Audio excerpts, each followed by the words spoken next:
सारी संगत अदब सत्कार प्यार विच आखो जी वाहिगुरु जी का खालसा वाहिगुरु जी की फतेह। ਜਿਹੜਾ 1699 ਦੀ ਵਿਸਾਖੀ ਸ਼ਿਵਾਲਕ ਦੀਆਂ ਪਹਾੜੀਆਂ ਵਿੱਚ ਖੜੇ ਹੋ ਹਜ਼ੂਰ ਨੇ ਆਪਣੀ ਉਮਤ ਸੰਗਤ ਵਿੱਚੋਂ ਵਾਰੀ-ਵਾਰੀ 5 ਸੀਸਾਂ ਦੀ ਮੰਗ ਕਰ ਖੰਡੇ ਬਾਟੇ ਦਾ ਅੰਮ੍ਰਿਤ ਛਕਾਇਆ ਤੇ ਉਥੇ ਇਹ ਗੱਲ ਪ੍ਰਚੰਡ ਕਰਨ ਵਾਸਤੇ ਕਿ ਖੰਡੇ ਬਾਟੇ ਦੇ ਅੰਮ੍ਰਿਤ ਦੀ ਪੌਲ ਲੈਣੀ ਕਿਤਨੀ ਕੁ ਜ਼ਰੂਰੀ ਏ, ਸਾਡੇ ਮਨ ਵਿੱਚ ਕਿਸੇ ਤਰ੍ਹਾਂ ਦਾ ਸੰਦੇਹ ਸ਼ੰਕਾ ਜਾਂ ਸ਼ੱਕ ਨਾ ਰਹਿ ਜਾਏ, ਹਜ਼ੂਰ ਨੇ ਆਪ ਉਸ ਖੰਡੇ ਬਾਟੇ ਦੀ ਦਾਤ ਉਹਨਾਂ ਪੰਜਾਂ ਕੋਲੋਂ ਪ੍ਰਾਪਤ ਕੀਤੀ।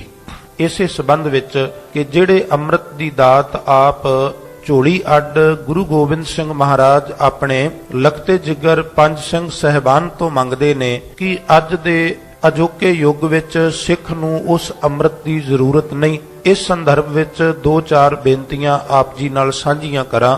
ਜਦੋਂ ਅੰਮ੍ਰਿਤ ਛਕਣ ਦੀ ਗੱਲ ਆਉਂਦੀ ਏ ਤੇ ਆਮ ਤੌਰ ਤੇ ਇਹ ਕਿਹਾ ਜਾਂ ਸੁਣਿਆ ਜਾਂਦਾ ਹੈ ਕਿ ਅੰਮ੍ਰਿਤ ਦੀ ਕੋਈ ਖਾਸ ਜ਼ਰੂਰਤ ਨਹੀਂ।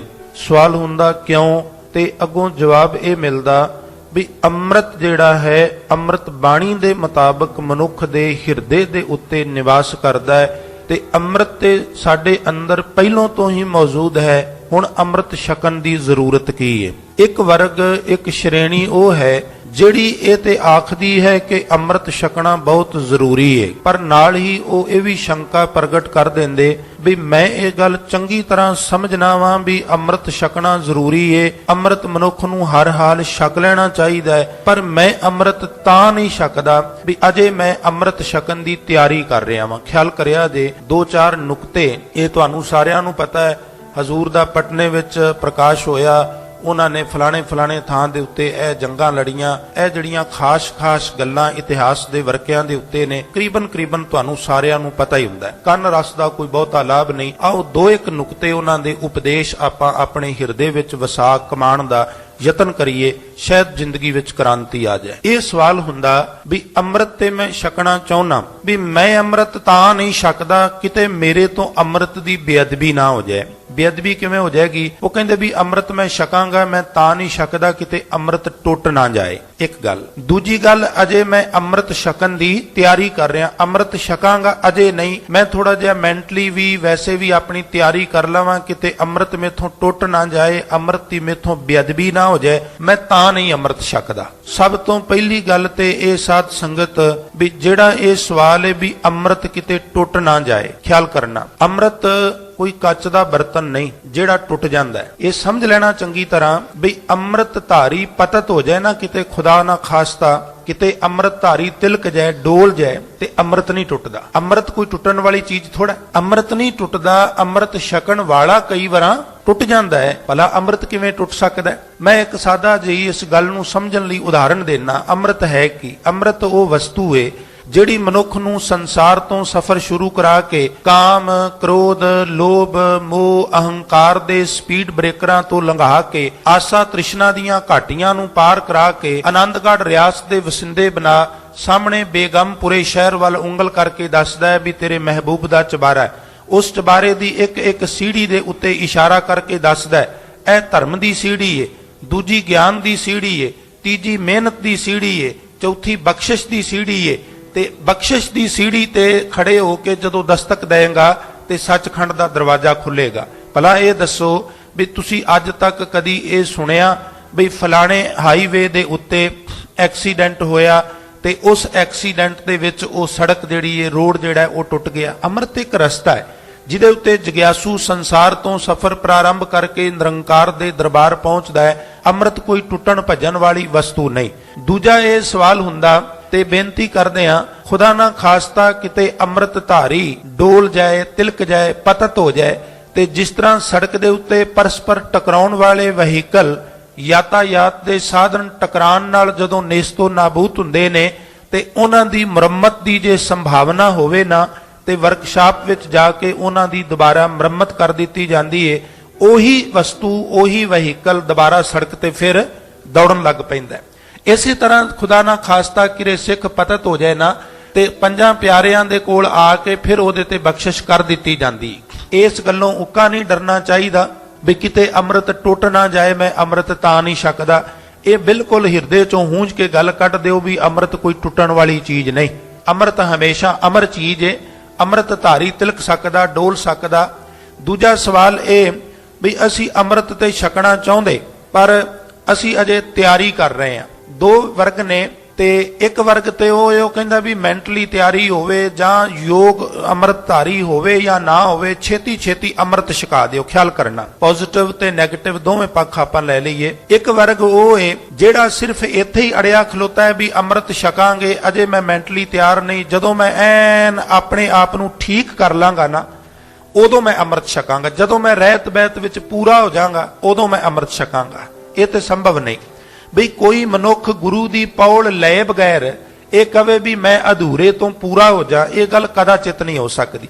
ਇਹ ਗੱਲ ਬਿਲਕੁਲ ਇਸੇ ਤਰ੍ਹਾਂ ਦੀ ਏ ਜਿਸ ਤਰ੍ਹਾਂ ਕਿਸੇ ਬਿਮਾਰ ਵਿਅਕਤੀ ਨੂੰ ਕੋਈ ਦਾਨਾ ਬੰਦਾ ਕਵੇ ਵੀ ਚੱਲ ਸੱਜਣਾ ਤੈਨੂੰ ਮੈਂ ਕਿਸੇ ਸਿਆਣੇ ਵੈਦ ਕੋਲ ਲੈ ਚੱਲਾਂ, ਉਸ ਵੈਦ ਕੋਲੋਂ ਦਵਾ ਦਾਰੂ ਦਵਾ ਕੇ ਤੈਨੂੰ ਮੈਂ ਰਾਜ਼ੀ ਕਰ ਦਿਆਂ, ਉਹਦੇ ਕੋਲੋਂ ਸੰਜਮ ਪੁੱਛ ਕੇ ਤੂੰ 9/9 ਹੋ ਜਾਏ, ਤੇ ਉਹ ਬਿਮਾਰ ਪਤਾ ਕੀ ਆਖੇ? ਉਹ ਆਖੇ ਵੀ ਮੈਂ ਦਵਾ ਦਾਰੂ ਲੈਵਾਂਗਾ, ਮੈਂ ਵੈਦ ਦੀ ਕਾਬਲੀਅਤ ਨੂੰ ਮੰਨਣਾ ਵਾਂ, ਮੈਂ ਸਮਝਣਾ ਵਾਂ ਵੀ ਦਵਾਈਆਂ ਵਿੱਚ ਅਸਰ ਹੁੰਦਾ ਹੈ, ਸੰਜਮ ਰੱਖਣ ਨਾਲ ਮਨੁੱਖ ਠੀਕ ਹੋ ਜਾਂਦਾ ਹੈ, ਤੇ ਮੈਂ ਵੈਦ ਕੋਲ ਜਾਣ ਲਈ ਬਿਲਕੁਲ ਤਤਪਰ ਤਿਆਰ ਹਾਂ, ਪਰ ਜਾਵਾਂਗਾ ਉਦੋਂ ਜਦੋਂ ਮੈਂ ਠੀਕ ਹੋ ਜਾਵਾਂਗਾ। ਇਹ ਜਿਹੜੀ ਗੱਲ ਏ ਵੀ ਮੈਂ ਰਹਿਤ ਬਹਿਤ ਵਿੱਚ ਪੱਕਾ ਹੋ ਜਾ ਫਿਰ ਮੈਂ ਅੰਮ੍ਰਿਤ ਛਕਾਂਗਾ, ਇਨ ਬਿਨ ਇਸੇ ਤਰ੍ਹਾਂ ਦੀ ਏ ਜਿਵੇਂ ਕੋਈ ਬਿਮਾਰ ਕਹਿ ਰਿਹਾ ਹੋਵੇ ਮੈਂ ਰਾਜੀ ਹੋ ਜਾ ਵੈਦ ਕੋਲ ਫਿਰ ਦਵਾ ਲੈਣ ਜਾਵਾਂਗਾ। ਵੀ ਜੇ ਭੋਲਿਆ ਤੂੰ ਘਰ ਬੈਠਾ ਰਾਜੀ ਹੋ ਜਾਏ ਫਿਰ ਵੈਦ ਦੀ ਅਹਿਮੀਅਤ ਕੀ ਹੈ? ਫਿਰ ਵੈਦ ਕੋਲ ਜਾਣ ਦੀ ਲੋੜ ਕੀ ਹੈ? ਫਿਰ 5-5 ਵਰੇ ਮੈਡੀਕਲ ਕਾਲਜਾਂ ਦੇ ਵਿੱਚ ਮਿਹਨਤ ਮਸ਼ੱਕਤ ਕਰਨ ਦੀ ਜ਼ਰੂਰਤ ਕੀ ਹੈ? ਜੇ ਤੂੰ ਆਪਣੇ ਘਰ ਬੈਠ ਕੇ ਹੀ ਰਾਜੀ ਹੋ ਸਕਣਾ ਫਿਰ ਵੈਦ ਦੀ ਇੰਪੋਰਟੈਂਸ ਉੱਕਾ ਹੀ ਖਤਮ ਹੋ ਜਾਂਦੀ ਹੈ। ਇਹ ਵਰਗ ਜਿਹੜਾ ਹੈ ਜਿਹੜਾ ਕਹਿੰਦਾ ਮੈਂ ਰਹਿਤ ਬਹਿਤ ਵਿੱਚ ਪੱਕਾ ਹੋ ਜਾ ਫਿਰ ਮੈਂ ਅੰਮ੍ਰਿਤ ਛਕਾਂਗਾ, ਪਤਾ ਕਿਉਂ? ਕਈ ਵਾਰਾਂ ਨਾ ਜਗਿਆਸੂ ਟੇਬਲ ਟਾਕ ਵਿੱਚ ਜਦੋਂ ਗੱਲਾਂ ਕਰਦੇ ਵੀ ਭਾਈ ਸਾਹਿਬ ਜੀ ਤੁਸੀਂ ਗੁਰੂ ਕੀ ਕਥਾ ਕਰਦੇ ਹੋ, ਤੁਹਾਡੇ ਤੋਂ ਤੇ ਸਾਨੂੰ ਬਹੁਤ ਉਮੀਦਾਂ ਨੇ, ਉਹ ਇਸ ਤਰ੍ਹਾਂ ਦਾ ਨਕਸ਼ਾ ਖਿੱਚਦੇ ਵੀ ਜਿਵੇਂ ਕੀਰਤਨ ਕਥਾ ਕਰਨ ਵਾਲਾ ਬ੍ਰਹਮ ਗਿਆਨੀ ਹੁੰਦਾ ਹੈ। ਕੋਈ ਸ਼ੱਕ ਨਹੀਂ ਹੋਣਾ ਬ੍ਰਹਮ ਗਿਆਨੀ ਚਾਹੀਦਾ, ਪਰ ਮੈਂ ਇੱਕ ਬੇਨਤੀ ਕਰਾਂ ਤੁਹਾਡੇ ਤੋਂ ਖਿਮਾ ਲੈ ਕੇ, ਜੇ ਜਸਵਿੰਦਰ ਸਿੰਘ ਬ੍ਰਹਮ ਗਿਆਨੀ ਹੋਵੇ ਫਿਰ ਹੱਥ ਜੋੜ ਕੇ ਤੁਹਾਡੇ ਕੋਲੋਂ ਵੀਕਾ ਮੰਗਦਾ ਫਿਰੇ ਵੀ 2 ਵੀਕਾ ਮੈਨੂੰ ਦੇ ਦਿਓ, 1 ਮਹੀਨੇ ਦੀ ਸੇਵਾ ਮੈਨੂੰ ਦੇ ਦਿਓ। ਨਾਨਕ ਦਾਸ ਮੁਖ ਤੇ ਜੋ ਬੋਲੇ ਇਹਾਂ ਉਹਾਂ, ਉਹਨੂੰ ਤੇ ਜ਼ਰੂਰਤ ਨਹੀਂ। ਬ੍ਰਹਮ ਬਿੰਦੈ ਤਿਸ ਦਾ ਬ੍ਰਹਮਤ ਰਹਿ, ਏਕ ਸ਼ਬਦ ਲਿਵ ਲਾਏ, ਨਵ ਨਿਧੀ 18 ਸਿੱਧੀ ਪਿੱਛੇ ਲੱਗੀਆਂ ਫਿਰੈ, ਜੋ ਹਰ ਹਿਰਦੈ ਸਦਾ। ਜ਼ਰੂਰਤ ਹੀ ਨਹੀਂ ਤੁਹਾਡੀ, ਤੁਸੀਂ ਆਪ ਚੱਲ ਕੇ ਆਓਗੇ, ਮੈਨੂੰ ਕੋਈ ਤੁਹਾਡੀ ਜ਼ਰੂਰਤ ਨਹੀਂ ਪਏਗੀ ਜੇ ਮੇਰੀ ਸੱਚੀ ਮੁੱਚੀ ਉਹ ਅਵਸਥਾ ਬਣ ਜਾਏ, ਪਰ ਇੰਨੀ ਜਲਦੀ ਪੋਸੀਬਲ ਨਹੀਂ। ਜੋ ਮੈਨੂੰ ਸਮਝ ਆਈ ਏ, ਜਿਵੇਂ ਅਸੀਂ ਬੱਚੇ ਨੂੰ ਪ੍ਰਾਇਮਰੀ ਵਿੱਚ ਦਾਖਲ ਕਰਾਉਨੇ ਆ, ਉਹ ਸਹਿਜੇ ਸਹਿਜੇ ਆਹਿਸਤਾ ਆਹਿਸਤਾ ਹੌਲੀ ਹੌਲੀ ਸਟੈਪ ਬਾਈ ਸਟੈਪ, ਇੱਕ ਬੱਚਾ ਜਿਹਨੂੰ ਅਸੀਂ ABC ਤੋਂ ਸ਼ੁਰੂ ਕਰਾਨੇ ਆ ਉਹ ਵੀ ਉਹਨੂੰ ਵਿਸਰ ਜਾਂਦੀ ਏ। ਇੱਕ ਸਮਾਂ ਹੁੰਦਾ ਹੈ ਵੀ ਉਹ ਗ੍ਰੰਥਾਂ ਦੇ ਗ੍ਰੰਥ ਜ਼ਬਾਨੀ ਕੰਠ ਕਰਕੇ ਸੁਣਾ ਦਿੰਦਾ, ਪਰ ਉਹ ਲਖਤੇ ਉਸੇ ਵੇਲੇ ਨਹੀਂ, ਉਹਦੇ ਵਾਸਤੇ ਮਿਹਨਤ ਦੀ, ਉਹਦੇ ਵਾਸਤੇ ਸਮੇਂ ਦੀ ਜ਼ਰੂਰਤ ਹੈ। ਇਸੇ ਤਰ੍ਹਾਂ ਜੋ ਮੈਨੂੰ ਸਮਝ ਆਈ ਏ, ਅਸੀਂ ਤੇ ਕਹਿੰਦੇ ਆ ਵੀ ਅੰਮ੍ਰਿਤ ਦੇ ਘੁੱਟ ਅੰਦਰ ਜਾਣ ਤੇ ਨੇਤਰਾਂ ਵਿੱਚ ਬ੍ਰਹਮ ਗਿਆਨ ਆ ਜਾਏ, ਏਡੀ ਜਲਦੀ ਪੋਸੀਬਲ ਨਹੀਂ। ਇਹ ਤੇ ਇੱਕ ਪ੍ਰਾਇਮਰੀ ਸਕੂਲ ਵਿੱਚ ਦਾਖਲਾ ਲੈਣ ਵਾਲੀ ਗੱਲ ਏ, ਮਾਤਰ ਦਾਖਲਾ ਲੈਣ ਦੀ ਗੱਲ ਨਹੀਂ। ਫਿਰ ਉਹ ਨਿਰੰਤਰ ਕਲਾਸਿਸ ਅਟੈਂਡ ਕਰੇ ਸੰਗਤ ਦੀਆਂ, ਉਹਨਾਂ ਨੂੰ ਸੁਣੇ ਕੰਨਾਂ ਨਾਲ ਨਹੀਂ ਬਲਕਿ ਮਨ ਨਾਲ, ਫਿਰ ਹਿਰਦੇ ਵਿੱਚ ਵਸਾਏ, ਕੇਵਲ ਵਸਾਏ ਨਾ ਸਗੋਂ ਨਾਲ ਨਾਲ ਉਹਨਾਂ ਨੂੰ ਕਮਾਏ, ਫੇਰ ਵੀ ਥੋੜਾ ਸਮਾਂ ਲੱਗੇਗਾ ਪ੍ਰੋਗਰੈਸ ਕਰਨ ਵਾਸਤੇ, ਤਰੱਕੀ ਕਰਨ ਵਾਸਤੇ। ਐਸਾ ਨਹੀਂ ਵੀ ਅੰਮ੍ਰਿਤ ਦੇ ਘੁੱਟ ਅੰਦਰ ਗਏ ਤੇ ਇੱਕਦਮ ਜੀਵਨ ਰੂਪਾਂਤਰਿਤ ਹੋ ਗਿਆ, ਕ੍ਰਾਂਤੀ ਆ ਗਈ ਕਦਮਾਂ ਵਿੱਚ, ਜ਼ਬਾਨ ਦੀ ਨੋਕ ਤੇ ਬਰਕਤ ਆ ਗਈ। ਐਸਾ ਬਹੁਤ ਘੱਟ ਹੁੰਦਾ ਹੈ। ਛਕਾਣ ਵਾਲੇ ਜਿਹੜੇ ਨੇ ਉਹਨਾਂ ਵਿੱਚ ਕਿਤੇ ਆਪ ਰੱਬ ਵਸਿਆ ਹੋਵੇ ਨਾ ਤੇ ਇੱਕ ਵਾਰਾਂ 2-4 ਮਹੀਨੇ ਹੁਲਾਰਾ ਆਵੇਗਾ, ਪਰ ਉਹ ਵੀ ਜੇ ਨਿਰੰਤਰ ਅਸੀਂ ਉਹਨਾਂ ਦੀ ਰਹਿਤ ਅਨੁਸਾਰ ਚੱਲਦੇ ਰਹੀਏ। ਅਦਰਵਾਈਜ਼ ਇਹ ਪ੍ਰਾਇਮਰੀ ਸਕੂਲ ਤੋਂ PhD ਤੱਕ ਦਾ ਸਫ਼ਰ ਹੈ, ਸਹਿਜੇ ਸਹਿਜੇ ਇਹ ਪ੍ਰਾਰੰਭ ਹੋ ਕੇ ਉੱਥੇ ਮਨੁੱਖ ਪਹੁੰਚਦਾ ਹੀ, ਲਗਤੇ ਇੱਕਦਮ ਨਹੀਂ। ਖੈਰ ਮੈਂ ਬੇਨਤੀ ਕਰ ਰਿਹਾ ਸਾਂ ਵੀ ਅੰਮ੍ਰਿਤ ਦੇ ਅਰਥ ਇਹ ਨਹੀਂ ਵੀ ਮਨੁੱਖ ਕਵੇ ਵੀ ਅੰਮ੍ਰਿਤ ਮੈਂ ਉਦੋਂ ਛਕਾਂਗਾ ਜਦੋਂ ਮੈਂ ਬ੍ਰਹਮ ਗਿਆਨੀ ਬਣ ਜਾਵਾਂਗਾ, ਜਾਂ ਮੈਂ ਅੰਮ੍ਰਿਤ ਉਹ ਛਕਾਂਗਾ ਜਿਹੜਾ ਛਕਦਿਆਂ ਸਾਰ ਮੈਂ ਬ੍ਰਹਮ ਗਿਆਨੀ ਬਣ ਜਾ। ਜੋ ਮੈਨੂੰ ਸਮਝ ਆਈ ਏ, ਇਹ ਤੇ ਇੱਕ ਗੁਰੂ ਦੀ ਬਖਸ਼ਿਸ਼ ਦੇ ਪਾਤਰ ਬਣ ਕੇ, ਗੁਰੂ ਦੀ ਸਿੱਖਿਆ ਨੂੰ ਸਮਝ ਕੇ ਉਹਦੇ ਤੇ ਤੁਰਨ ਦੀ ਕੋਸ਼ਿਸ਼ ਕਰਨੀ ਹੈ, ਸਹਿਜੇ ਸਹਿਜੇ ਸਹਿਜੇ ਸਹਿਜੇ, ਜਿਵੇਂ ਜਿਵੇਂ ਅਸੀਂ ਆਪਣੇ ਸਰੀਰ ਨੂੰ ਸਵਾਰਦੇ ਜਾਵਾਂਗੇ, ਆਪਣੇ ਮਨ ਨੂੰ ਸਵਾਰਦੇ ਜਾਵਾਂਗੇ, ਜਿਵੇਂ ਜਿਵੇਂ ਵਾਧੂ ਚੀਜ਼ਾਂ ਅਸੀਂ ਲਾਂਦੇ ਜਾਵਾਂਗੇ। ਮੈਂ ਇੱਕ ਗੱਲ ਸੁਣੀ, ਕਹਿੰਦੇ ਵੀ ਕਿਸੇ ਬਾਜ਼ਾਰ ਦੇ ਵਿੱਚ ਪੱਥਰ ਪਿਆ ਅਣਘੜਤ ਜਿਹਾ ਲੰਬਾ ਚੌੜਾ, ਪਿੰਡ ਦੀ ਸੱਥ ਉੱਥੇ ਬਹਿੰਦੀ ਹੁੰਦੀ ਸੀ। ਕਿਸੇ ਨੇ ਉੱਤੇ ਪੈਰ ਰੱਖ ਕੇ ਖੜੇ ਹੋ ਜਾਣਾ, ਕਿਸੇ ਨੇ ਪਰਨਾ ਰੱਖ ਕੇ ਉੱਤੇ ਹੀ ਬਹਿ ਜਾਣਾ। ਇੱਕ ਦਿਨ ਅਚਾਨਕ ਉਹ ਪੱਥਰ ਅਲੋਪ ਹੋ ਗਿਆ। ਕਿਸੇ ਨੇ ਪੁੱਛਿਆ ਸੱਥ ਵਿੱਚ ਬੈਠੇ ਨੇ ਵੀ ਇੱਥੇ ਇੱਕ ਪੱਥਰ ਹੁੰਦਾ ਸੀ ਬਹੁਤ ਲੰਬਾ ਚੌੜਾ, ਉਹ ਪੱਥਰ ਅੱਜ ਕੱਲ ਕਿੱਥੇ ਵੇ? ਉਹਦੇ ਤੇ ਪੈਰ ਰੱਖ ਲਈਦਾ ਸੀ, ਉਹਦੇ ਤੇ ਬਹਿ ਜਾਈਦਾ ਸੀ। ਕੋਲ ਬੈਠਾ ਕਹਿਣ ਲੱਗਾ ਐ ਨਾ ਕਹਿ, ਹੁਣ ਉਹ ਪੱਥਰ ਪੈਰ ਰੱਖਣ ਵਾਲਾ ਨਹੀਂ ਰਿਹਾ। ਕਹਿਣ ਲੱਗੇ ਫਿਰ ਹੋਰ ਕੀ ਹੋ ਗਿਆ? ਕਹਿਣ ਲੱਗੇ ਅੱਜ ਕੱਲ ਉਹ ਪੱਥਰ ਰੱਬ ਬਣ ਗਿਆ। ਕਹਿਣ ਲੱਗੇ ਉਹ ਰੱਬ ਕਿਵੇਂ ਬਣ ਗਿਆ? ਕਹਿਣ ਲੱਗੇ ਬਸ ਕੋਈ ਬੁੱਤ ਤਰਾਸ਼ ਆਇਆ, ਉਹਨੇ ਉਹਦੇ ਚੋਂ ਵਾਧੂ ਪੱਥਰ ਕੱਢ ਦਿੱਤਾ ਤੇ ਜੋ ਬਚਿਆ ਉਹ ਮੂਰਤੀ ਸੀ। ਮੂਰਤੀ ਨੂੰ ਚੁੱਕ ਕੇ ਸਨਾਤਨੀਆਂ ਨੇ ਮੰਦਿਰ ਵਿੱਚ ਸਥਾਪਨ ਕਰ ਦਿੱਤਾ। ਹੁਣ ਉਹਦੇ ਤੇ ਲੋਕ ਪੈਰ ਨਹੀਂ ਰੱਖਦੇ, ਬਹਿੰਦੇ ਨਹੀਂ, ਬਲਕਿ ਉਹਨੂੰ ਜਾ ਕੇ ਸਿਜਦਾ ਕਰਦੇ ਨੇ, ਉਹਦੇ ਅੱਗੇ ਨੱਕ ਰਗੜਦੇ ਨੇ, ਟੱਲ ਖੜਕਾਉਂਦੇ ਨੇ। ਸ਼ਾਬਾਸ਼ ਬੁੱਤੋ खूब तरक्की की, जब तराशे ना थे तो पत्थर थे, तराशे गए खुदा बन गए। बस इसे तरह गुरु सानू तराशदा है। काम क्रोध लोभ मोह अहंकार आसा तृष्णा निंदिया त्वसब, ये सारे गुरमत की शैणी थोड़ी लैके तराशदा है। तराशद्या ਉਹਦੇ ਵਿੱਚੋਂ ਇੱਕ ਮੂਰਤੀ ਨਿਕਲ ਜਾਂਦੀ ਏ ਤੇ ਉਹ ਮੂਰਤੀ ਲੈਣੇ ਵਾਂਗੂ ਇੱਕ ਦਿਨ ਉਹ ਪ੍ਰਾਇਮਰੀ ਤੋਂ ਸਫ਼ਰ ਪ੍ਰਾਰੰਭ ਕਰਕੇ ਹੌਲੀ ਹੌਲੀ ਅਵਸਥਾ ਇਹ ਬਣਦੀ ਏ भी इश्क की भट्टी में पाकर जब कुंदन किया, लहने से अंगद और अंगद से अल्लाह कर दिया। ਉਹ ਸਧਾਰਨ ਵਿਅਕਤੀ ਤੋਂ ਮਾਨੁਖ ਤੇ ਦੇਵਤੇ ਕਰਦਿਆਂ ਦੇਰ ਨਹੀਂ ਲਾਂਦਾ। ਐਸਾ ਨਹੀਂ ਵੀ ਮਨੁੱਖ ਇਹ ਕਵੇ ਵੀ ਮੈਂ ਆਪਣੇ ਆਪ ਨੂੰ ਪਹਿਲੋਂ ਸਵਾਰ ਲਵਾਂ ਫਿਰ ਗੁਰੂ ਕੋਲ ਆਪਣੇ ਆਪ ਨੂੰ ਮੈਂ ਸਵਾਰਨ ਵਾਸਤੇ ਪੇਸ਼ ਕਰਾਂਗਾ, ਫਿਰ ਗੁਰੂ ਦੀ ਜ਼ਰੂਰਤ ਕੀ ਹੈ। ਐਸਾ ਬਿਲਕੁਲ ਨਹੀਂ, ਬਲਕਿ ਅਸੀਂ ਬਿਮਾਰ ਹਾਂ ਤੇ ਸਤਿਗੁਰ ਪੂਰਾ ਵੈਦ ਹੈ, ਪੰਜੇ ਰੋਗ ਅਸਾਧ ਨਿਵਾਰੇ। ਗੁਰੂ ਸਾਡੇ ਪੰਜੇ ਰੋਗ ਨਿਵਾਰਨ ਵਾਲਾ ਹੈ, ਉਹ ਸਾਨੂੰ ਮੁਖਲਸ ਕਰਨ ਵਾਲਾ ਹੈ। ਤੇ ਮੈਂ ਹੋਰ ਬੇਨਤੀ ਕਰਾਂ, ਦੂਜੀ ਗੱਲ ਇਹ ਵੀ ਇੱਕ ਪੱਖ ਹੈ ਵੀ ਬੰਦਾ ਬਿਲਕੁਲ ਆਪਣੇ ਵੱਲੋਂ ਤਿਆਰ ਨਹੀਂ, ਉਹਦੀ ਬਿਲਕੁਲ ਇਸ ਪਾਸੇ ਕੋਈ ਰੁਚੀ ਨਹੀਂ, 1% ਵੀ ਨਹੀਂ, ਤੇ ਉਹਨੂੰ ਅਸੀਂ ਧੱਕੇ ਨਾਲ ਗੁਰੂ ਵਾਲਾ ਬਣਾ ਦਿੰਦੇ ਆ, ਉਹਦਾ ਅੰਦਰਲਾ ਮੰਨਣ ਲਈ ਤਿਆਰ ਨਹੀਂ। ਐਸੇ ਵਿਅਕਤੀ ਦੇ ਗਲ ਵਿੱਚ ਵੀ ਗਾਤਰਾ ਪਾਉਣ ਦੀ ਬਹੁਤੀ ਆਊਟਪੁੱਟ ਨਹੀਂ। ਮੈਂ ਤੁਹਾਡੇ ਨਜ਼ਰ ਇੱਕ ਗੱਲ ਕਰਾਂ ਵੀ ਜੇ ਤੁਸੀਂ ਹਿੰਦੁਸਤਾਨ ਦੀ ਸਰਜ਼ਮੀਨ ਤੇ ਜਾ ਕੇ ਧਾਰਮਿਕ ਜਿੰਨੇ ਵੀ ਆਰਗੇਨਾਈਜੇਸ਼ਨਸ ਨੇ ਉਹਨਾਂ ਦੇ ਰਜਿਸਟਰ ਫੋਲੋ ਤੇ ਜਿੰਨੀ ਸਾਡੀ ਕੌਮ ਦੀ ਗਿਣਤੀ ਹੈ ਉਦੋਂ 2 ਗੁਣਾ ਅੰਮ੍ਰਿਤਧਾਰੀਆਂ ਦੀ ਗਿਣਤੀ ਸਾਡੇ ਰਜਿਸਟਰਾਂ ਵਿੱਚ ਹੋ ਚੁੱਕੀ ਹੈ। ਵੀ ਇੰਨੇ ਲੋਕ ਅੰਮ੍ਰਿਤ ਛਕ ਚੁੱਕੇ। ਠੀਕ ਹੈ, ਮੈਂ ਤੁਹਾਡੇ ਜਜ਼ਬਾਤਾਂ ਨਾਲ ਖੇਡ ਕੇ ਇੱਥੇ ਹੁਣੇ ਤੁਹਾਨੂੰ 10-50 ਨੂੰ ਮੈਂ ਅੰਮ੍ਰਿਤ ਲਈ ਤਿਆਰ ਕਰ ਸਕਣਾ। ਗੁਰੂ ਦੀ ਭੈ ਭਾਵਨੀ ਵਿੱਚ ਰਹਿ ਕੇ ਮੈਂ ਕਹਿੰਦਾ ਵੀ ਇੰਨੀ ਕੁ ਸਮਰੱਥਾ ਮੈਂ ਰੱਖਣਾ ਵੀ ਹੁਣੇ ਤੁਹਾਡੇ ਤੋਂ ਜਕਾਰੇ ਛਡਾ ਸਕਣਾ ਵੀ ਹੁਣੇ ਮੈਂ ਅੰਮ੍ਰਿਤ ਛਕ ਲਾਂਗਾ, ਪਰ ਉਹਦਾ ਲਾਭ ਕੋਈ ਨਹੀਂਗਾ। ਹੁਣ ਕੌਮ ਦੀ ਗਿਣਤੀ ਜੇ 2 ਕਰੋੜ ਹੈ, ਰਜਿਸਟਰ ਆંકੜੇ ਦੱਸਦੇ ਨੇ 4 ਕਰੋੜ ਲੋਕ ਅੰਮ੍ਰਿਤ ਛਕ ਚੁੱਕੇ। ਹੁੰਦਾ ਕੀ ਹੈ ਵੀ ਰਜਿਸਟਰ ਅਸੀਂ ਭਰ ਰਹੇ ਹਾਂ, ਉਹ ਹੀ ਬੰਦਾ ਪਰਤ ਕੇ ਪਤਤ ਹੋ ਕੇ ਅੰਮ੍ਰਿਤ ਛਕੀ ਜਾ ਰਿਹਾ, ਪਤਤ ਹੋ ਰਿਹਾ, ਅੰਮ੍ਰਿਤ ਛਕੀ ਜਾ ਰਿਹਾ, ਪਤਤ ਹੋ ਰਿਹਾ, ਅੰਮ੍ਰਿਤ ਛਕੀ ਜਾ ਰਿਹਾ। ਆંકੜੇ ਕਹਿੰਦੇ ਨੇ ਵੀ ਸਾਰੀ ਕੌਮ ਅੰਮ੍ਰਿਤਧਾਰੀ ਹੋ ਗਈ ਹੈ। ਯਥਾਰਥ ਇਹ ਵੇ ਵੀ 2% ਵੀ ਲੋਕ ਗੁਰੂ ਦੇ ਸਨਮੁਖ ਸ਼ਾਇਦ ਨਾ ਸਾਨੂੰ ਲੱਭਣ। ਇੱਕ ਵਰਗ ਉਹ ਹੈ ਜਿਹੜਾ ਕਹਿੰਦਾ ਮੈਂ ਤਿਆਰੀ ਕਰ ਰਿਹਾ, ਉਹ ਵੀ ਰੌਂਗ ਹੈ, ਤੇ ਇੱਕ ਵਰਗ ਉਹ ਹੈ ਕਹਿੰਦਾ ਦਬਾ ਦਬ 5 ਕਕਾਰ ਦੀ ਝੋਲੀ ਪਾ ਦਿਓ, ਅੱਗੋਂ ਇਹ ਜਾਣੇ ਇਹਦਾ ਕੰਮ ਜਾਣੇ, ਮੈਂ ਆਪਣਾ ਰਜਿਸਟਰ ਭਰ ਲਾਂਗਾ ਵੀ ਇੰਨੇ ਕੁ ਬੰਦਿਆਂ ਨੂੰ ਮੈਂ ਅੰਮ੍ਰਿਤਧਾਰੀ ਬਣਾ ਲਿਆ। ਦੋਵੇਂ ਵਰਗ ਗਲਤ ਨੇ, ਇਹਨੂੰ ਥੋੜਾ ਸਮਝ ਲਈ। ਜ਼ਮੀਨ ਦੇ ਵਿੱਚ ਬੀਜ ਪਾਣਾ ਹੋਵੇ, ਉਪਜ ਚੋਖੀ ਲੈਣੀ ਹੋਵੇ ਤੇ ਕਿਸੇ ਖੇਤੀਬਾੜੀ ਯੂਨੀਵਰਸਿਟੀ ਵਿੱਚ ਚਲੇ ਜਾਈਏ ਤੇ ਉੱਥੇ ਜਾ ਕੇ ਉਹਨਾਂ ਨੂੰ ਕਹੀਏ ਵੀ ਮੈਂ ਇਸ ਤਰ੍ਹਾਂ ਦਾ ਬੀਜ ਲਿਜਾਣਾ ਚਾਹੁੰਦਾ ਵਾਂ ਜਿਹਦੀ ਉਪਜ ਆਮ ਖੇਤਾਂ ਨਾਲੋਂ 2 ਗੁਣਾ ਹੋ ਜਾਏ। ਉਹ ਕਹਿੰਦੇ ਨੇ ਹੈਗੇ ਸਾਡੇ ਕੋਲ ਬੀਜ ਐਸੇ। ਵਿਧੀਵਤ ਢੰਗ ਨਾਲ ਸਿਸਟੇਮੈਟਿਕਲੀ ਢੰਗ ਨਾਲ ਜ਼ਮੀਨ ਨੂੰ ਵਾਹਣਾ ਪਏਗਾ। ਸਾਡੇ ਕਹੇ ਮੁਤਾਬਕ ਉਸ ਵੱਤਰ ਵਿੱਚ ਬੀਜ ਪਾਣਾ ਪਏਗਾ। ਬੀਜ ਦੀ ਮਾਤਰਾ, ਦਵਾਈ ਦੀ ਮਾਤਰਾ, ਖਾਦ ਦੀ ਮਾਤਰਾ ਸਾਡੇ ਮੁਤਾਬਕ ਪਾਓਗੇ ਤੇ ਜਿੰਨੀ ਉਪਜ ਅਸੀਂ ਕਹਿੰਦੇ ਆ ਓਨੀ ਉਪਜ ਖੇਤ ਤੁਹਾਨੂੰ ਦੇਗਾ। ਬੀਜ ਵੀ ਉੱਤਮ ਕਿਸਮ ਦਾ ਲੈ ਆਂਦਾ, ਉਹਨੂੰ ਲਿਆ ਕੇ ਘਰ ਰੱਖ ਲਿਆ, ਦਵਾਈ ਵੀ ਰੱਖ ਲਈ, ਖਾਦ ਵੀ ਰੱਖ ਲਈ, ਤੇ ਹੁਣ ਇਹਨਾਂ ਨੇ ਜ਼ਮੀਨ ਵਾਹਣੀ ਸ਼ੁਰੂ ਕਰ ਦਿੱਤੀ। ਜ਼ਮੀਨ ਵਾਹੀ ਜਾਂਦਾ, ਲੋਕਾਂ ਨੇ ਬੀਜ ਖੇਤਾਂ ਵਿੱਚ ਪਾ ਲਏ ਨੇ, ਅੰਕੁਰ ਫੁੱਟ ਪਏ, ਧਰਤੀ ਦੀ ਛਾਤੀ ਪਾੜ ਕੇ ਬੀਜ ਬਾਹਰ ਨਿਕਲ ਆਏ, ਇਹ ਝੱਲਾ ਅਜੇ ਜ਼ਮੀਨ ਵਾਹੀ ਜਾਂਦਾ।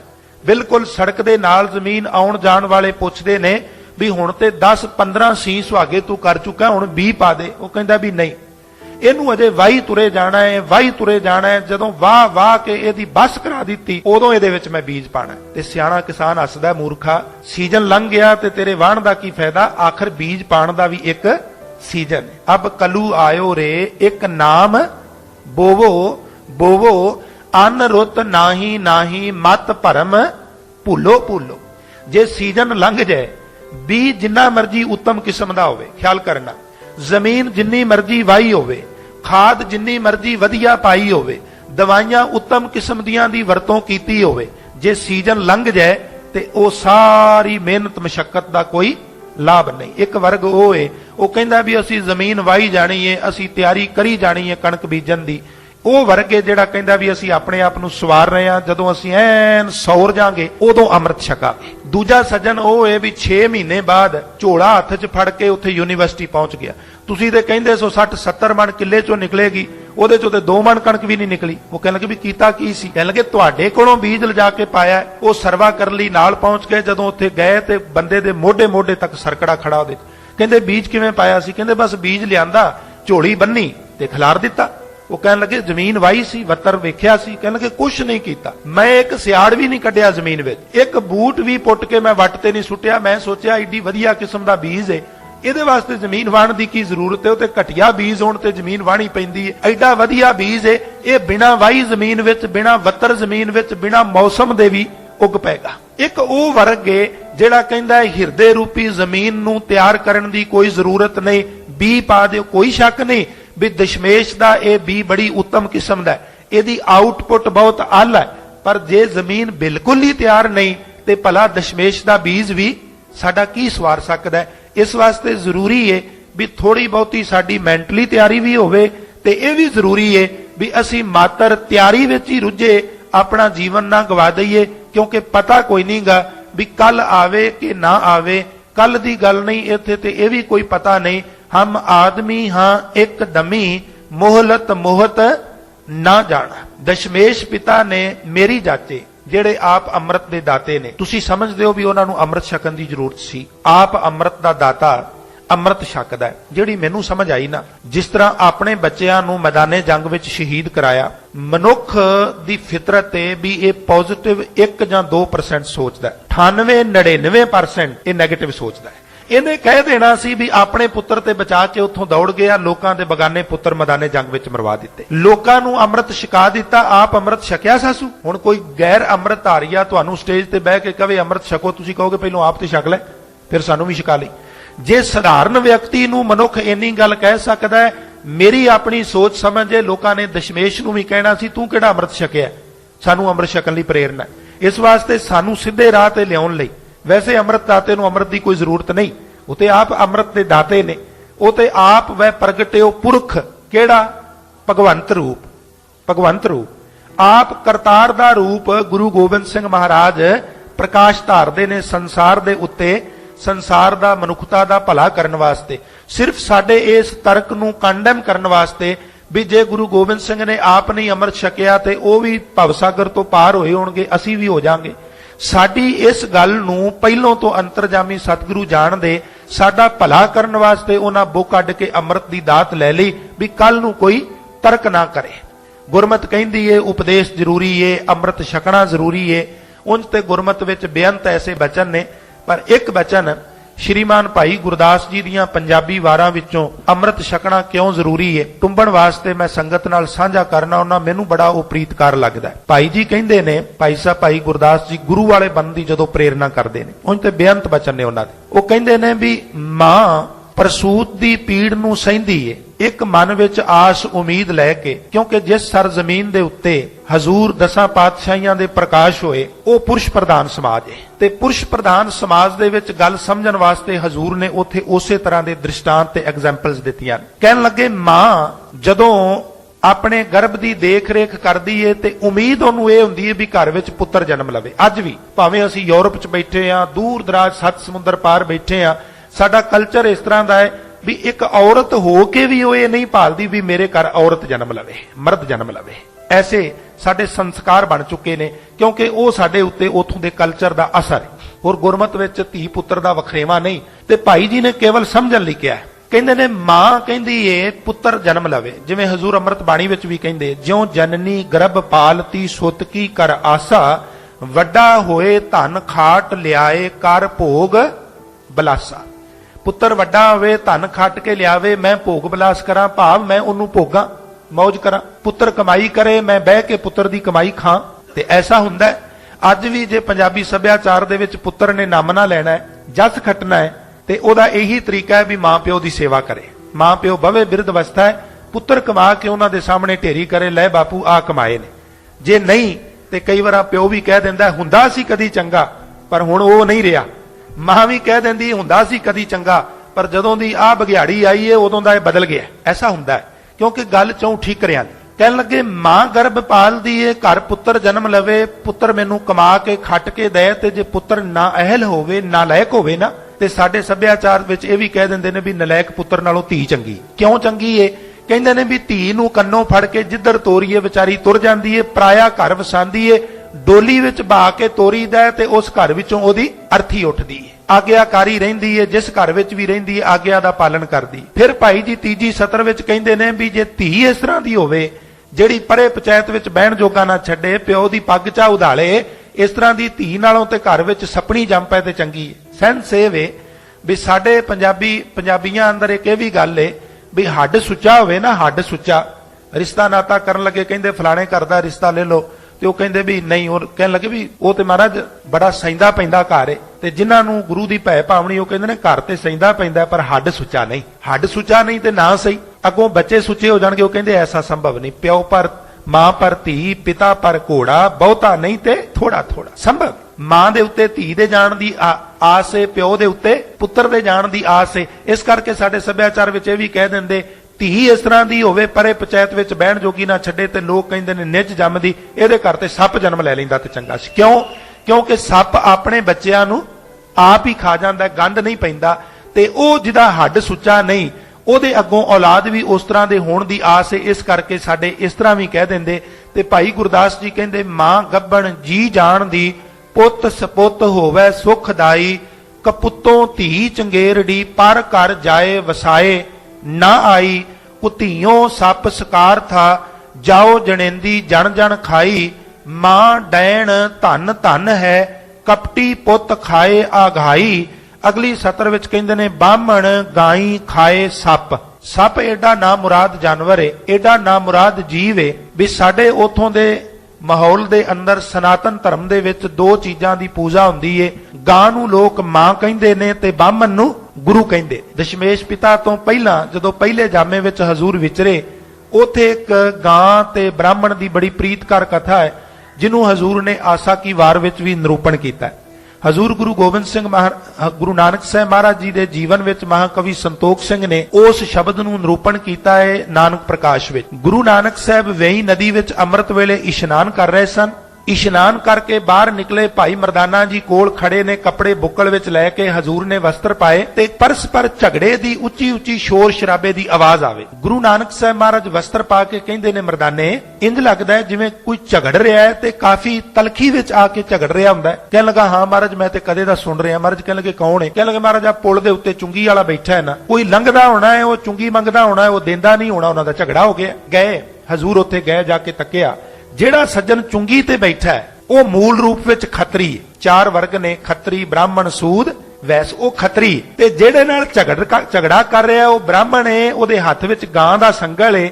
ਗਾਂ ਤੇ ਬ੍ਰਾਹਮਣ ਲੰਘਣਾ ਚਾਹੁੰਦੇ ਨੇ ਪੁਲ ਤੋਂ, ਖੱਤਰੀ ਉਹਨਾਂ ਨੂੰ ਲੰਘਣ ਨਹੀਂ ਦਿੰਦਾ। ਉਹ ਕਹਿੰਦਾ ਟੈਕਸ ਦਿਓ। ਤੁਸੀਂ ਸਿਆਣੇ ਬੈਠੇ ਹੋ, ਮੁਗਲ ਸਾਮਰਾਜ ਦੇ ਵੇਲੇ ਗਾਂ ਤੇ ਬ੍ਰਾਹਮਣ ਦੇ ਉੱਤੇ ਟੈਕਸ 2 ਗੁਣਾ ਕਰ ਦਿੱਤਾ ਗਿਆ ਤੇ ਮੁਸਲਮਾਨਾਂ ਦਾ ਟੈਕਸ ਅੱਧਾ ਕਰ ਦਿੱਤਾ ਗਿਆ, ਤਾਂ ਕਿ ਲੋਕ ਇਸਲਾਮੀ ਦਾਇਰੇ ਵਿੱਚ ਧੜਾ ਧੜ ਆਉਣ। ਕਹਿੰਦੇ ਨੇ ਉੱਥੇ ਹਜ਼ੂਰ ਜਾ ਕੇ ਕਹਿਣ ਲੱਗੇ ਵੀ ਮਾਜਰਾ ਕੀ? ਆਖਣ ਲੱਗੇ ਜੀ ਮਾਜਰਾ ਇਹ ਵੇ ਬਈ ਮੈਂ ਟੈਕਸ ਮੰਗਣਾ ਵਾ, ਹਕੂਮਤ ਦਾ ਮੈਂ ਮੁਲਾਜ਼ਮ ਆ, ਇਹ ਟੈਕਸ ਨਹੀਂ ਦਿੰਦੇ, ਮੈਂ ਲੰਘਣ ਨਹੀਂ ਦਿੰਦਾ। ਮਹਾਰਾਜ ਕਹਿਣ ਲੱਗੇ ਜੇ ਗੁੱਸਾ ਨਾ ਕਰੋ ਤੇ ਇੱਕ ਗੱਲ ਪੁੱਛਾਂ। ਕਹਿਣ ਲੱਗੇ ਪੁੱਛੋ। ਆਖਣ ਲੱਗੇ ਤੁਸੀਂ ਇਸਲਾਮੀ ਹੋ? ਆਖਣ ਲੱਗਾ ਨਹੀਂ ਮਹਾਰਾਜ ਮੈਂ ਖੱਤਰੀ ਆ, ਮੈਂ ਸੁਣਿਆ ਤੁਸੀਂ ਵੀ ਬੇਦੀ ਖੱਤਰੀ ਹੋ। ਮਹਾਰਾਜ ਕਹਿਣ ਲੱਗੇ ਤੁਸੀਂ ਠੀਕ ਸੁਣਿਆ, ਤੇ ਤੂੰ ਖੱਤਰੀ ਹੈ? ਆਖਣ ਲੱਗਾ ਹਾਂ ਮਹਾਰਾਜ ਮੈਂ ਖੱਤਰੀ ਆ। ਕਹਿਣ ਲੱਗੇ ਫਿਰ ਤੂੰ ਮੰਨਣਾ ਕਿਹਨੂੰ ਹੈ? ਆਖਣ ਲੱਗਾ ਜੀ ਵੇਦ ਸਿਮਰਤੀਆਂ ਸ਼ਾਸਤਰ ਬ੍ਰਾਹਮਣ ਗਾਂ ਮੈਂ ਸਾਰਿਆਂ ਦਾ ਮਾਨ ਕਰਨਾ ਵਾ। ਤੇ ਮਹਾਰਾਜ ਕਹਿਣ ਲੱਗੇ ਭੋਲਿਆ ਤੂੰ ਖਾਕ ਮਾਨ ਕਰਨਾ ਹੈ? ਗਊ ਬ੍ਰਾਹਮਣ ਕੋ ਕਰ ਲਾਵੋ, ਗੋਬਰ ਤਰਨ ਨਾ ਜਾਈ। ਆ ਗਾਂ ਨੂੰ ਵੀ ਟੈਕਸ ਲਾ ਰਿਹਾ, ਬ੍ਰਾਹਮਣ ਨੂੰ ਵੀ ਟੈਕਸ ਲਾ ਰਿਹਾ, ਤੇ ਇਸੇ ਗਾਂ ਦੇ ਗੋਬਰ ਨਾਲ ਤੂੰ ਕਹਿਣਾ ਮੈਂ ਭਵਸਾਗਰ ਤੋਂ ਪਾਰ ਉਤਰ ਜਾਗਾ। ਕਿਵੇਂ ਦਾ ਤੂੰ ਹਿੰਦੂ ਹੈ? ਗਊ ਬ੍ਰਾਹਮਣ ਕੋ ਕਰ ਲਾਵੋ, ਇਹਦੇ ਗੋਬਰ ਨਾਲ ਪਾਰ ਨਹੀਂ ਹੋਇਆ ਜਾਣਾ, ਗੋਬਰ ਤਰਨ ਨਾ ਜਾਈ। ਤੂੰ ਕੀ ਕਰਨਾ ਹੈ? ਮੈਂ ਦੇਖ ਰਿਹਾ ਤੂੰ ਮੱਥੇ ਤੇ ਟਿੱਕਾ ਵੀ ਲਾਇਆ, ਤੇੜ ਧੋਤੀ ਬੰਨੀ, ਧੋਤੀ ਟਿੱਕਾ ਤੇ ਗਲ ਵਿੱਚ ਜਪਮਾਲੀ, ਪਰ ਧਾਨ ਮਲੇਸ਼ਾਂ ਖਾਈ, ਮੁਸਲਮਾਨਾਂ ਤੋਂ ਤਨਖਾਹ ਲੈਣਾ ਤੇ ਆਪਣੀ ਹੀ ਜਾਤ ਦੇ ਲੋਕਾਂ ਨੂੰ ਤੂੰ ਖੁਆਰ ਕਰਨਾ। ਹਜ਼ੂਰ ਕਹਿੰਦੇ ਨਾ ਵੀ ਕੁਝ ਲੋਕ ਐਸੇ ਨੇ ਜਿਹੜੇ ਸਿੱਖੇ ਸਿਖਾਏ ਆਪਣੀ ਹੀ ਜਾਤ ਦਾ ਨੁਕਸਾਨ ਕਰਦੇ। ਸਤਿਗੁਰੂ ਗੁਰੂ ਨਾਨਕ ਸਾਹਿਬ ਮਹਾਰਾਜ ਜੀ ਦੇ ਅੰਮ੍ਰਿਤ ਬਾਣੀ ਵਿੱਚ ਬੋਲ ਨੇ, ਉਹ ਕਹਿੰਦੇ ਨੇ ਵੀ ਸਿਕਦਾਰ ਬੰਦਾ ਹਿਰਨ ਤੇ ਬਾਜ਼ ਇਹ ਤਿੰਨ ਐਸੇ ਜੀਵ ਨੇ ਜਿਹੜੇ ਸਿੱਖ ਜਾਂਦੇ ਨੇ ਕਿਸੇ ਗੈਰ ਦੇ ਹੱਥਾਂ ਵਿੱਚ ਜਾ ਕੇ ਤੇ ਫਿਰ ਆਪਣਿਆਂ ਨੂੰ ਹੀ ਖੁਆਰ ਕਰਦੇ ਨੇ। ਸਿੱਖਿਆ ਹੋਇਆ ਬਾਜ਼ ਪਰਿੰਦਿਆਂ ਨੂੰ ਤੋੜ ਤੋੜ ਕੇ ਫਿਜ਼ਾਂ ਵਿੱਚ ਖਿਲਾਰ ਦਿੰਦਾ। ਸਿੱਖਿਆ ਹੋਇਆ ਹਿਰਨ ਪੂਰੀ ਹਿਰਨਾਂ ਦੀ ਡਾਰ ਨੂੰ ਸ਼ਿਕਾਰੀ ਦੇ ਕਾਬੂ ਕਰਾ ਦਿੰਦਾ ਤੇ ਸਿੱਖਿਆ ਹੋਇਆ ਬੰਦਾ ਕਈ ਵਾਰ ਆਪਣੀ ਹੀ ਉਮਤ ਨੂੰ ਡੋਬ ਵੀ ਦਿੰਦਾ ਹੈ ਝੂਠੀ ਕਰੀਆਂ ਦੇ ਬਦਲੇ। ਖੈਰ, ਮੈਂ ਬੇਨਤੀ ਕਰ ਰਿਹਾ ਸਾਂ, ਬਾਹਮਣ ਤੇ ਗਾਂ ਸਨਾਤਨ ਧਰਮ ਵਿੱਚ ਪੂਜਣ ਯੋਗ ਨੇ, ਪਰ ਕਹਿੰਦੇ ਨੇ ਇਹ ਇਤਨਾ ਕੁਰਖਤ ਜੀਵ ਹੈ। ਸੱਪ ਦੇ ਸੰਬੰਧ ਵਿੱਚ ਭਾਈ ਗੁਰਦਾਸ ਜੀ ਕਹਿੰਦੇ ਨੇ, ਕੋਈ ਵਿਅਕਤੀ ਆਪਣੀ ਚੁਲੀ ਵਿੱਚ ਦੁੱਧ ਪਾ ਕੇ ਸੱਪ ਨੂੰ ਪਿਆਏ ਤੇ ਇੱਕ ਦਿਨ ਆਉਂਦਾ ਜਦੋਂ ਉਸੇ ਚੁਲੀ ਦੇ ਉੱਤੇ ਵੀ ਇਹ ਫਨ ਖਿਲਾਰ ਕੇ ਡੰਗ ਮਾਰ ਦਿੰਦਾ ਹੈ। ਕਹਿਣ ਲੱਗੇ, ਬਾਹਮਣ ਗਾਈ ਖਾਏ ਸੱਪ। ਸੱਪ ਹੋਰ ਕਿਸੇ ਨੂੰ ਤੇ ਮਾਫ ਕੀ ਕਰਨਾ ਹੈ। ਗਾਂ ਜਿਹਨੂੰ ਸਨਾਤਨੀਏ ਮਾਂ ਕਹਿੰਦੇ ਨੇ ਤੇ ਬਾਹਮਣ ਜਿਹਨੂੰ ਗੁਰੂ ਕਹਿੰਦੇ ਨੇ। ਬਾਬਾ ਕਬੀਰ ਜੀ ਦਾ ਬੋਲੇ, ਬਾਹਮਣ ਗੁਰੂ ਹੈ ਜਗਤ ਕਾ। ਇਹ ਗੱਲ ਵੱਖਰੀ ਹੈ ਵੀ ਤੁਹਾਡੇ ਵਰਗੇ ਭਗਤਨ ਕਾ ਗੁਰ ਨਾਹੇ, ਅਰਜ ਉਰਜ ਕੈ ਪਚ ਮੂਆ ਚਾਰੋਂ ਬੇਦੋਂ ਮਾਹੇ। ਇਸ ਕਰਕੇ ਸਾਡਾ ਗੁਰੂ ਨਹੀਂ। ਕਹਿਣ ਲੱਗੇ, ਬਾਹਮਣ ਗਾਈ ਖਾਏ ਸੱਪ।